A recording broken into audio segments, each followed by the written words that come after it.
जिंदगी में कहीं पर पहुंचना है तो कहीं से निकलना बहुत जरूरी होता है।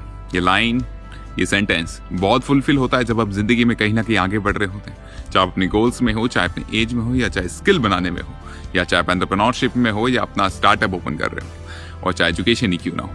ये लाइन हमेशा सच होती है।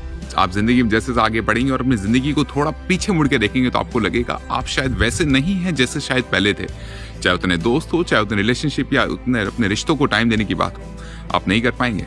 ये नेचुरल है और ये प्रकृति ने हमें सबको दिया है। टू लेट्स मूव ऑन बहुत अच्छी चीज है। आप दुनिया के जब टॉप 1% लोगों को देखेंगे, दुनिया के जो टॉप 1% है, दुनिया के जो टॉप 10% लोग हैं, उनकी लाइफस्टाइल को जब ऑब्जर्व करेंगे तो आपको पता चलेगा कि 99% वो चीजें कर ही नहीं रहे जो नॉर्मल पीपल कर रहे हैं, तभी वो दुनिया के टॉप 1% लोग हैं। Exception are possible. इसलिए कहते हैं डरे नहीं जिंदगी में कि कुछ रिश्ते पीछे छूट रहे हैं, क्योंकि जब आप बहुत कुछ अचीव कर लेंगे तो चीजें आपके पास वापस लौट के आएगी। ये नेचर का रूल है। इसलिए हमेशा कहते हैं कि कभी ये नहीं सोचे कि किसी इंसान ने मुझे छोड़ दिया, या मैं किसी के लिए नहीं रह पाया, या कुछ चीजें मेरे हाथ में नहीं आ पाई। क्योंकि एक बात हमेशा याद रखें, यहाँ लोग दिन और वार देखकर भी भगवान के मंदिर में जाते हैं। आप तो फिर भी इंसान हैं, तो क्यों सोचा कि किसी ने मेरे बारे में क्या सोचा। इसलिए जरूरी है कि अपने आप को बिल्ड कीजिए।